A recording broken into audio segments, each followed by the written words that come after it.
Sharing is caring. दोनों भाई नाश्ते की टेबल पर बैठे थे। प्रियंका, मेरा नाश्ता कहाँ है? भाभी, मुझे भी ऑफिस के लिए लेट हो रहा है। इस पर प्रियंका किचन में से दोनों के नाश्ते की प्लेट्स लेकर बाहर आती है। लो भाई, आप दोनों का नाश्ता। किसी को भी 1 मिनट का सब्र नहीं है। ये प्रियंका का ससुराल है, जहाँ कोई औरत ना होने की वजह से शादी वाले दिन से ही घर के साथ दोनों भाइयों की जिम्मेदारियां प्रियंका संभाल लेती है। दोनों भाई शांति से नाश्ता कर रहे होते हैं कि अंकुश अपने भाई की प्लेट से पराठे का एक टुकड़ा उठा लेता है। आपको पता है ना, मैं खाना शेयर नहीं करता, फिर भी मेरी प्लेट में से खाना जरूरी है क्या? अरे हद हो गई है, मुझे नहीं खाना अब। अंकुर गुस्से में नाश्ता छोड़कर टेबल से उठ खड़ा होता है। अरे, ये कैसा बिहेवियर है अंकुर? एक टुकड़ा ही तो है। एक हो या आधा, मुझे भूख लगी है तो ये सिर्फ मेरा ही है। उसे भी किसी के साथ शेयर करने बैठा तो भूखा नहीं रह जाऊंगा। अरे बाबा ठीक है, अब इस पर भी लड़ाई।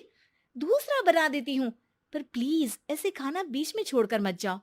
इससे अन्न का अपमान होता है। ओ प्लीज भाभी, ऐसी कोई चीज होती ही नहीं है। आपके पास पैसे हैं, खरीदो और खाओ। अगर नहीं खाया जाए तो फेंक दो। अरे दुनिया में सब यही करते हैं। अंकुर बैग उठाकर ऑफिस के लिए चला जाता है, जिसके पीछे उसका बड़ा भाई मायूस सा घर में खड़ा रह जाता है। जिसने बचपन से सोने की चम्मच में खाया हो, उसे दुनिया के बारे में क्या पता होगा। वैसे गलती तो हमारी ही है।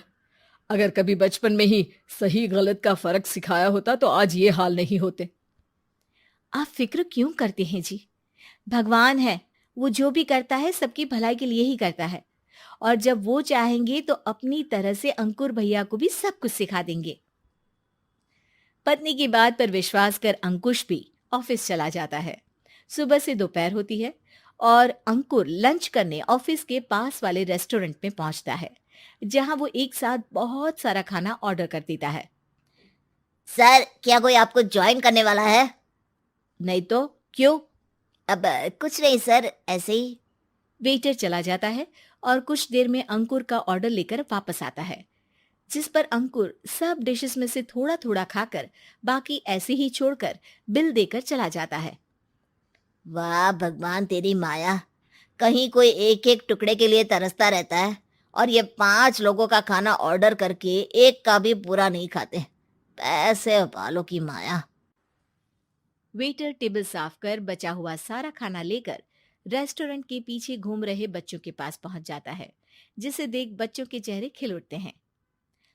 वाह, आज इतना सारा खाना आया। थैंक यू भैया। भगवान आपको खाने की फैक्ट्री बना दे।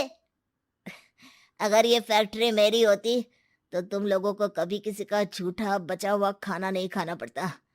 चलो तुम लोग खाओ, पर ध्यान रखो किसी को पता ना चले, नहीं तो मेरी नौकरी चली जाएगी।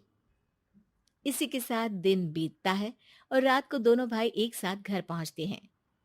कुछ देर में सब डिनर करने बैठते हैं, जहां अंकुश अंकुर को समझाने की कोशिश करता है। अंकुर, अगर हमें लाइफ में सब कुछ मिला है, इसका ये मतलब नहीं कि तुम उसका गलत फायदा उठाओ, बल्कि तुम्हें उसकी मदद से दूसरों को भी मदद करनी चाहिए। भैया, जिनके पास नहीं है उनकी वजह मैं तो नहीं ना। और ऐसे बहुत लोग हैं जिनके पास सब कुछ है। इसलिए अगर मैं एक इंसान कुछ नहीं करूंगा तो कोई फर्क नहीं पड़ने वाला। तुम्हारे भैया बस एक चीज समझाना चाहते हैं कि जिस चीज की हमारे पास कमी नहीं है, उसे बर्बाद करने से अच्छा है कि लोगों के साथ शेयर करें। इससे हम सिर्फ सामान नहीं, खुशियां भी बांटते हैं, और इसमें तुम्हारा ज्यादा कुछ तो जाएगा नहीं। भैया भाभी की बात सुन अंकुर कुछ बोले बिना उठकर चला जाता है। इसी तरह दिन बीतते रहते हैं, जिसमें अंकुश और प्रियंका कोशिश तो बहुत करते हैं, पर अंकुर पर किसी भी चीज का कोई असर नहीं पड़ता। एक दोपहर अंकुर सैंडविच खाते हुए सड़क के किनारे चल रहा होता है। तभी उसकी नजर आइसक्रीम वाले पर पड़ती है और वो सैंडविच सड़क किनारे फेंक आइसक्रीम खरीदने पहुंच जाता है। अब इसे कहते हैं जिंदगी का सुख। जैसे ही अंकुर आइसक्रीम लेकर पीछे मुड़ता है, तो एक आदमी को सड़क से वही सैंडविच उठाते हुए देखता है। वो आदमी बहुत कमजोर, गरीब, जैसे बहुत दिनों से खाना ना खाया हो वैसा लग रहा था। अंकुर उसके पास जाकर खड़ा हो जाता है। उसे देखकर आदमी सैंडविच अंकुर की तरफ कर देता है। आपको भी खाना है क्या? क्या हम इसे आधा आधा कर ले? मुझे बहुत भूख लगी है। वो मेरा ही झूठा सैंडविच है। तुम दूसरा खरीद कर क्यों नहीं खा लेते? इसे क्यों खा रहे हो? अरे भैया, अगर खरीदने के पैसे होते तो 4 दिन से भूखा नहीं घूम रहा होता। हैं? क्या? तुमने 4 दिन से कुछ नहीं खाया, फिर भी इस आधे सैंडविच को मेरे साथ बांटने के लिए तैयार हो गए? क्यों? अरे भैया, पैसा नहीं है तो क्या हुआ, इंसानियत आज भी उतनी महंगी नहीं हुई, और ना ही उस पर अमीर गरीब का टैग लगा है जो हम उसे रख ना सके। पर अफसोस, आजकल लोगों के अंदर पोषण, खून या विटामिन से ज्यादा इंसानियत की कमी होने लगी है। आदमी की बातों से अंकुर को समझ में आ जाता है कि वो आज तक कितना गलत काम करता आ रहा था। इसके बाद से वो अपनी किसी के साथ शेयर नहीं करने और खाने को बर्बाद करने वाली आदत को छोड़ देता है।